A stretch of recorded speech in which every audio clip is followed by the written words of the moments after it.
Bom dia, na graça e na paz do Senhor Jesus, povo de Deus. Hoje é sexta-feira, dia 21 de março de 2025. Cá estamos para continuar a leitura da palavra de Deus, alimentar o nosso espírito logo no início do dia, para quem assiste no início do dia, ou em outro horário, para quem assiste no outro horário, né?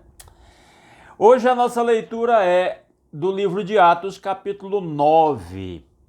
E então, se você está com sua Bíblia aí ao seu alcance, já abra em Atos capítulo 9, que nos diz assim a palavra de Deus. Enquanto isso, Saulo ainda respirava ameaças de morte contra os discípulos do Senhor. Dirigindo-se ao sumo sacerdote, pediu-lhe cartas para as sinagogas de Damasco, de maneira que, caso encontrasse ali homens e mulheres que pertencessem ao caminho, pudesse levá-los presos para Jerusalém. Isso aqui vem após o evangelho agora se espalhar, alcançar os samaritanos. No capítulo anterior, né, o diácono Filipe, ser instrumento de Deus para a salvação do etíope, né, que continuou a sua viagem para a Etiópia. O Saulo, que lá no capítulo 7, né, apareceu concordando, sendo testemunha e concordando com a morte de Estevão, agora está aqui respirando ameaças. Pede autorização ao sumo sacerdote para ir procurar em Damasco, nas sinagogas de Damasco,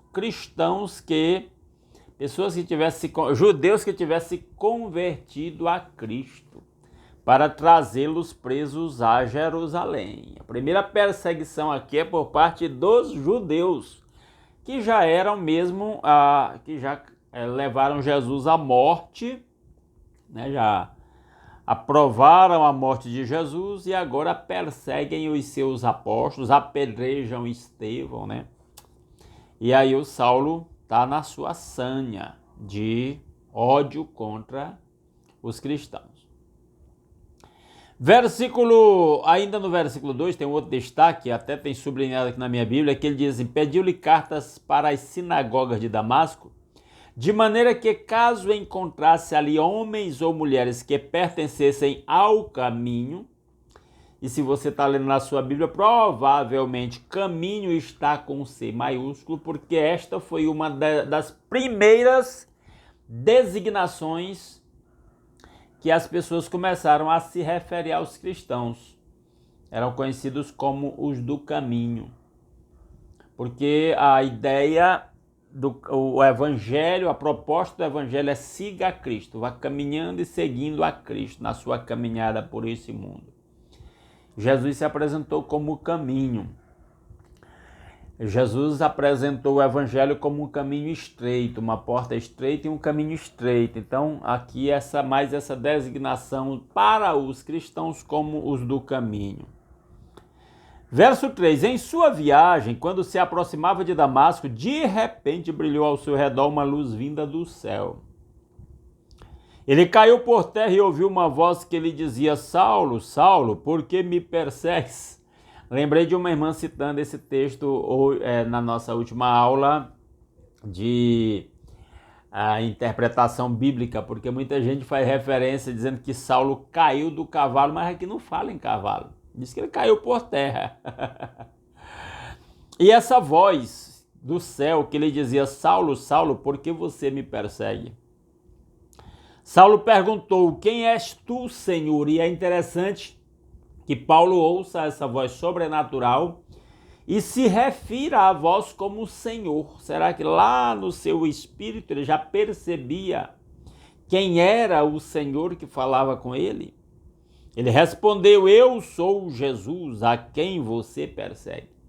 Eu gosto muito desse texto, porque aí Paulo poderia dizer assim: mas não estou perseguindo o Senhor, estou perseguindo os do caminho, os cristãos lá. O fato é que, e aí isso é uma palavra muito confortadora para nós. Você é cristão, você segue a Cristo. inculque na sua mente a seguinte consciência: se alguém perseguir você como cristão, no final das contas, esta pessoa está perseguindo a Cristo. Essa é uma mensagem que fica subentendida aqui nessas palavras. Jesus se refere a Paulo como aquele que o está perseguindo. Por quê? Porque ele estava perseguindo os cristãos. Você é cristão. Você está sob a autoridade do Senhor Jesus. Se opor a você, perseguir você, por causa da sua fé e no seu comprometimento com Cristo, é se opor ao próprio Cristo. Ai da pessoa que se mete com um cristão verdadeiro, nascido de novo pela fé em Cristo. Essa é uma palavra para fortalecer muito a nossa fé. Verso 6. Levante-se e entre na cidade. Alguém dirá o que você deve fazer. Ele já estava próximo de Damasco, mandou ele entrar na cidade. Verso 7. Os homens que viajavam com Saulo pararam emudecidos. Ouviam a voz, mas não viam ninguém. Havia algumas pessoas companheiras de viagem de Saulo. De novo a fala daquela irmã, não se fala em cavalo aqui. Ouviam a voz que falava com Saulo, mas não viam nada. Verso 8. Saulo levantou-se do chão e, abrindo os olhos, não conseguia ver nada. Ficou com a visão ofuscada. Não conseguia ver. E os homens o levaram pela mão até Damasco. Essa ideia de levaram pela mão dá a ideia de que parece que ele nem estava de cavalo mesmo, porque de cavalo não... Talvez tinha dito, ajudaram ele a montar no cavalo e seguiram viagem puxando o cavalo pelas rédeas, né? Mas não, diz que eles tomaram ele pela mão. Por 3 dias ele esteve cego, não comeu nem bebeu. 3 dias cego, sem comer e sem beber, um jejum forçado ali. Em Damasco havia um discípulo chamado Ananias. Não se sabe por que ele não comeu nem bebeu. Provavelmente sob uma poderosa influência de Cristo que ele havia lhe aparecido. Perdeu-lhe totalmente o apetite. É o que eu deduzo fazendo essa leitura. E aí o verso 10 que nós começamos a ler. Em Damasco havia um discípulo chamado Ananias. Um detalhe interessante, aqui se refere a Ananias como um discípulo. E aí eu já toquei nesse assunto numa leitura anterior aqui. Você se reconhece como um discípulo de Jesus? Você é um aprendiz de Jesus Cristo? Fazendo uma pergunta mais direta. Você está vivendo o discipulado? Alguém está discipulando você? E aí, vivendo o discipulado, você está discipulando alguém? Porque para ser verdadeiro discípulo de Cristo tem que estar sendo discipulado e tem que estar discipulando. A igreja cristã, e aí eu me refiro especialmente à nossa denominação batista, da qual eu faço parte, desde a minha infância, não tem cumprido intencionalmente, sistematicamente, um trabalho efetivo de discipulado. Nós temos que admitir isso. Não nos vemos como discípulos e nem como discipuladores. Às vezes estamos muito focados em programações no encontro da igreja, mas não há verdadeiros relacionamentos discipulados. Eu estou procurando corrigir isso na nossa Igreja Batista Redenção. E louvo a Deus porque várias igrejas, eu estou falando da denominação batista no Brasil, incentivada pela Junta de Missões Nacionais da Convenção Batista Brasileira, têm investido em verdadeiro discipulado. Inclusive, a nossa Convenção Batista Goiana, nossa igreja fica aqui em Goiânia, mas no estado de Goiás, tem trabalhado na visão de discipulado. Então, o Lucas se refere ao Ananias como um discípulo. Eu vou reler o verso 10. Em Damasco havia um discípulo chamado Ananias. O Senhor o chamou numa visão, Ananias. Jesus aparece para o Ananias para falar com ele. Aqui nesse texto já destacamos 2 maneiras como as pessoas se referiam aos cristãos na igreja lá que estava começando. Chamava os do caminho, né? E agora, e outra designação, aqui Lucas escrevendo, se referindo a Ananias como discípulo. Continuando. O Senhor o chamou numa visão. Ananias, eis-me aqui, Senhor, respondeu ele. O Ananias ouviu a voz do próprio Senhor Jesus. O Senhor lhe disse, vá à casa de Judas, na rua chamada direita, e pergunte por um homem de Tarso chamado Saulo. Ele está orando. Há 3 dias sem ver, e o Senhor disse que ele estava orando. Se era voluntário, se era totalmente dominado pela visão que tinha tido do Senhor Jesus, não sabemos. Mas o Senhor diz para Ananias que o Saulo estava orando. Verso 12. Numa visão viu um homem chamado Ananias chegar e impor-lhe as mãos para que voltasse a ver. É o Senhor falando para o Ananias que o Saulo já estava consciente, dado pelo próprio Senhor Jesus, de que ia chegar alguém para lhe impor as mãos e ele voltar a ver. Verso 13.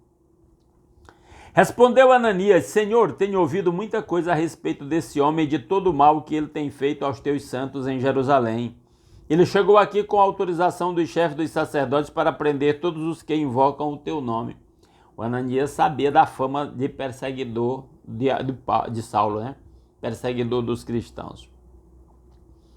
Mas o Senhor disse a Ananias, vá, este homem é meu instrumento escolhido, para levar o meu nome perante os gentios e seus reis, e perante o povo de Israel. Jesus se refere a Saulo agora como instrumento escolhido. Olha que honra! Instrumento escolhido de Deus. Para levar o evangelho aos gentios, a quem não era judeu, e ele diz também para o meu povo Israel, mas em primeiro lugar para os gentios, para nós. Eu sempre me refiro a Paulo como o nosso apóstolo. Os outros apóstolos todos eram judeus e a maioria do seu foco, pelo menos inicialmente na relação do ministério, foi o evangelho para os judeus. Mas Saulo teve um chamado específico para quem não era judeu. E aí o verso 16, mostrarei a ele quanto deve sofrer pelo meu nome. Que chamado! Se você tivesse sido avisado antes de se entregar a Cristo que estava sendo chamado para sofrer por ele, e aí esse evangelho que não chama as pessoas, ou pelo menos que ilude as pessoas de que seguir a Cristo é uma maravilha, é tudo de bom, e que Jesus vai defendê-lo, e que ele não vai sofrer nada, esse evangelho é falso. A ideia de sofrimento para o cristão não é só para Saulo. Graças a Deus ainda vivemos num país onde há muita liberdade, os crentes não sofrem muito, mas há lugares em que os crentes sofrem muito. Eu mesmo não falo de sofrimento no ministério, porque eu tenho até vergonha comparada a lugares como países muçulmanos, na China, Coreia do Norte e outros, em que as pessoas pagam sua fé com perseguição, com prisão, com morte. Eu falar em sofrimento aqui no Brasil, eu não tenho nem coragem. Se é que você está me entendendo. Versículo 17. Então Ananias foi.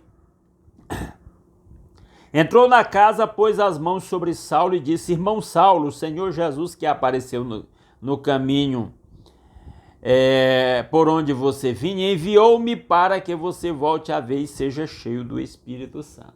Então o Ananias já entra chamando Saulo de irmão e consciente da sua missão de impor as mãos sobre o Saulo para ele voltar a enxergar. Imediatamente algo como escamas caiu dos olhos de Saulo e ele passou a ver novamente. Levantando-se, foi batizado e depois de comer recuperou as forças. Eu gosto muito dessa ênfase no livro de Atos. As pessoas eram batizadas imediatamente quando confessavam a Cristo como um Senhor. Eu sou o defensor dessa ideia. Às vezes nossas igrejas tradicionais têm todo um tempo para poder batizar a pessoa, não tem base bíblica para isso. Não tem base bíblica. Tem que fazer um curso antes. Não. Você confessou a Cristo, confessa a Cristo como seu Senhor de todo o seu coração, você deve ser batizado. Nós temos problemas com isso por causa de uma questão burocrática. Nossas igrejas se tornaram pessoas jurídicas e colocaram nos seus estatutos que a pessoa se torna um membro da pessoa jurídica quando é batizado. Isso aí temos poréns, que eu não vou entrar nesses detalhes agora, mas que terminam gerando alguns problemas para entendimento da igreja sobre o que significa realmente adentrar ao corpo de Cristo e ser batizado. Mas vamos lá. E aí o texto continua, a segunda metade do versículo, eu estou no versículo 19. Segunda metade. Aliás, verso 19 mesmo. E depois de comer, recuperou as forças. O Saulo agora foi batizado, voltou a enxergar, foi batizado, se alimentou e agora estava recomposto de novo. Saulo passou vários dias com os discípulos em Damasco. Então, o texto, até o capítulo 8, mostra o início da igreja, lá em Jerusalém, e ela se espalhando pelas outras regiões, mediante a perseguição. Mas tudo isso serviu como pano de fundo para apresentar Saulo, porque Saulo agora vai fazer uma diferença incrível na igreja, porque ela vai se espalhar entre os gentios. Até então ela estava muito focada entre judeus, mesmo de outras nações, mas eram judeus. E agora com Saulo, que também tem o nome grego de Paulo. Saulo é o nome hebraico de Saulo.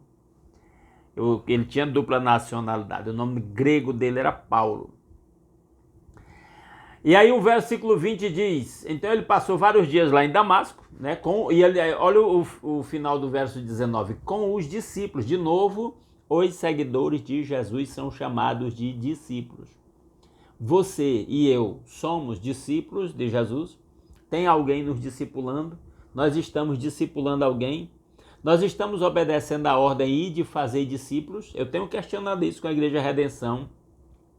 Estamos trabalhando para que cada membro da Igreja Batista Redenção seja um discipulador, porque Jesus disse, ide fazei discípulos, ensinando-os. Me obedeçam, ensinem os outros a me obedecer. Mateus 28, 18 a 20. Mediante toda a autoridade que Jesus tinha no céu e na terra.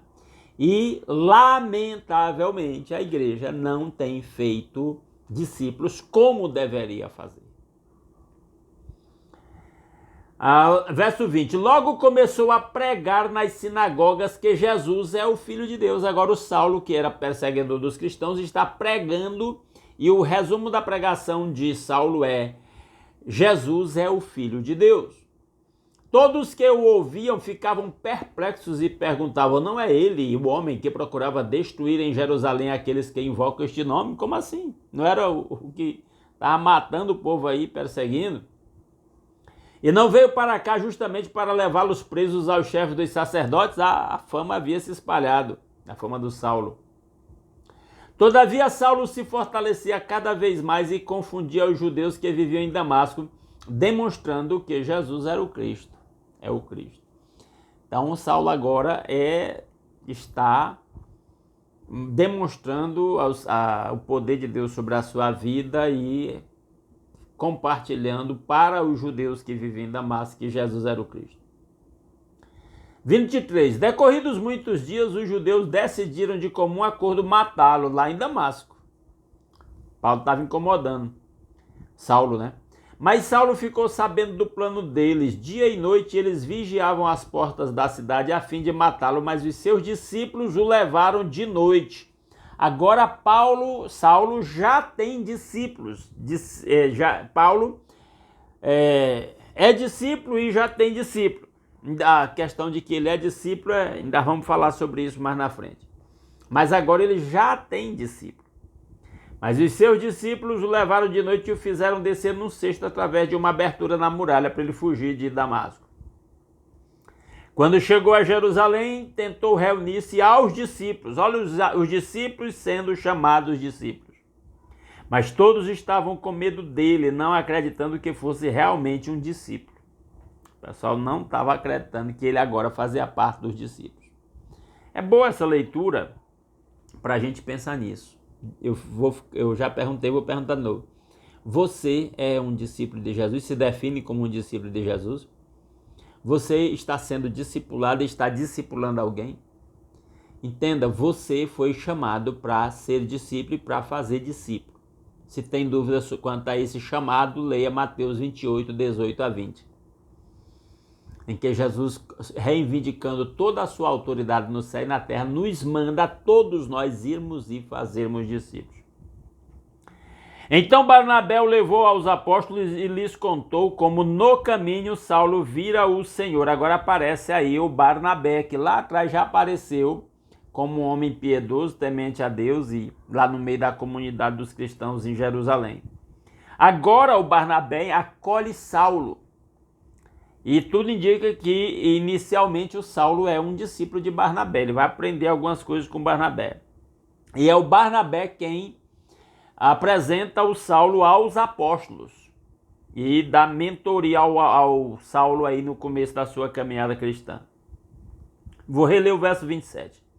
Então Barnabé o levou aos apóstolos e lhes contou como no caminho Saulo vira o Senhor que lhe falara e como em Damasco ele havia pregado corajosamente em nome de Jesus. Provavelmente o próprio Saulo contou esses fatos para o Barnabé. E Barnabé deve ter ouvido de outras pessoas também para dar esse testemunho aí diante dos apóstolos sobre a conversão do Saulo. Assim Saulo ficou com eles e andava com liberdade em Jerusalém, pregando corajosamente em nome do Senhor. E aí o Senhor é o Senhor Jesus. Saulo está empolgadíssimo, movido pelo Espírito Santo e pregando o Senhor Jesus. Verso 29. Falava e discutia com os judeus de fala grega, mas estes tentavam matá-lo. De novo, lá em Damasco quiseram matá-lo, agora em Jerusalém querem matá-lo. É o preço de seguir a Cristo, meu. E é interessante ele dizer no de 29 que ele discutia com os judeus de fala grega, porque Saulo era nascido em Tarso e era de origem, ele era da cultura helenista que falava o grego. Sabendo disso, os irmãos o levaram para Cesareia e o enviaram para Tarso. Foi lá para Tarso de onde ele era originário. Verso 31. A igreja passava por um período de paz em toda a Judéia, Galiléia e Samaria. Agora a igreja estava bem estabelecida, não só na Judéia, mas na Galiléia e na Samaria. Ela se edificava e, encorajada pelo Espírito Santo, crescia em número, vivendo no temor do Senhor. A igreja está se fortalecendo. Viajando por toda parte, Pedro, agora volta o assunto para Pedro, foi visitar os santos que viviam em Lida. Não esqueça que Saulo ficou, a última notícia, lá em Tarso, e a igreja está se fortalecendo. Então o Pedro vai visitar os santos que viviam em Lida, outra cidade. Ali encontrou um paralítico chamado Enéas, que estava acamado fazia 8 anos. Disse-lhe Pedro: Enéas, Jesus Cristo vai curá-lo, levante-se e arrume a sua cama. Ele se levantou imediatamente. Todos os que viviam em Lida e Sarona o viram e se converteram ao Senhor. Deus está fazendo milagre por meio dos seus apóstolos e autenticando o ministério deles, a mensagem deles, e pessoas estão se convertendo. É claro que milagres não é um instrumento para conversões. O instrumento para conversão é a pregação da palavra. Mas Deus autentica a sua palavra com os milagres que faz. É nesse caso especialmente. Verso 36. Em Jope havia uma discípula chamada Tabita. Olha, mais alguém sendo chamada de discípula, alguém que crê em Cristo. Que em grego é Dorcas, que se dedicava a praticar boas obras e dar esmolas, uma mulher de excelente testemunho. Naqueles dias ela ficou doente e morreu, e seu corpo foi levado e colocado num quarto do andar superior. Lida ficava perto de Jope. Quando os discípulos ouviram falar que Pedro estava em Lida, mandaram-lhe 2 homens dizer-lhe: não se demore em vir até nós. Então o pessoal chamando Pedro para ir lá socorrer a situação. A mulher, a Tabita, já estava morta, mas eles mandaram Pedro a si mesmo. Mandaram chamar Pedro. 39. Pedro foi com eles e quando chegou foi levado para o quarto do andar superior onde a Tabita estava morta. Todas as viúvas o rodearam chorando e mostrando-lhe os vestidos e outras roupas que Dorcas tinha feito quando ainda estava com elas. Também chamada Dorcas, né? Agora ela está morta. Pedro mandou que todos saíssem do quarto, depois ajoelhou-se e orou. Voltando-se para a mulher morta, disse: Tabita, levante-se. Ela abriu os olhos e, vendo Pedro, sentou-se. Tomando-a pela mão, ajudou-a a pôr-se em pé. Então, chamando os santos e as viúvas, apresentou-a viva. A Dorcas, Tabita, era conhecida pelo seu cuidado com os mais pobres, né? Este fato se tornou conhecido em toda a cidade de Jope e muitos creram no Senhor. Então Deus ia fazendo a sua obra por meio dos apóstolos. Pedro ficou em Jope durante algum tempo com um curtidor de couro chamado Simão. E não esqueça que o nome do Pedro era Simão também. Pedro era o nome que Jesus deu para ele. O nome dele originalmente era Simão. E ele está na casa do Simão, o curtidor. E lembre que o capítulo termina com Saulo lá em Tarso, que era a sua cidade natal. Ok, vamos orar? Vamos orar. Nosso Deus e nosso Pai maravilhoso, muito obrigado pelas incontáveis bênçãos com que o Senhor nos tem abençoado. Muito obrigado, meu Deus. Pelo lar, pela família, pelo pão de cada dia suprido nossas mesas, por mais uma noite de paz e pelo novo dia. Nova oportunidade, novas experiências, novas realizações e novos aprendizados. Obrigado por poder começar esse novo dia aqui, unidos por esta tecnologia, meditando na palavra, alimentando nosso espírito, buscando a sua face e oração, intercedendo uns pelos outros. Em nome de Jesus, que a sua bênção esteja sobre cada pedido de oração que os meus irmãos deixaram nestes vídeos. E agora eu me lembro, em nome de Jesus, de alguns pedidos, Pai, eu não vou lembrar de todos, mas o nosso Deus onisciente sabe de cada um deles, de cada necessidade dos meus irmãos, até aquelas que não foram expostas publicamente. Ó Deus, faça milagres a favor do seu povo, opera sobre os enfermos. E aí nos lembramos da irmã Lídia, da irmã Valderice, da irmã Letícia, a irmã Luzinete precisa de uma cirurgia nos olhos, meu primo Alex precisa de uma cirurgia na cabeça, a irmã Maria Luzimar, irmão Raimundo Nonato com a idade avançada, irmão Raimundo Nonato com dificuldades de memória. Ó Deus, precisa de manifestações da sua graça. Outros irmãos têm pedido pelos seus familiares enfermos, em nome de Jesus, faça milagres a favor do seu povo. Se vai usar os médicos, os medicamentos, as cirurgias, as internações, seja feita a sua vontade.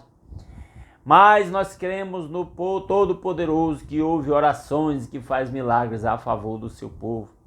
Meu Pai, opera na vida daqueles casais pelos quais a irmã Raquel tem pedido oração para que haja harmonia entre os mesmos, entre os casais, e que aqueles que ainda não renderam as suas vidas a Cristo sejam tocados pelo seu Santo Espírito, tenham consciência dos seus pecados, se arrependam e confessem Jesus como único Salvador e Senhor das suas vidas. Ó Deus maravilhoso, abre porta de emprego para quem está desempregado, abre a porta de um novo emprego para o irmão Julião.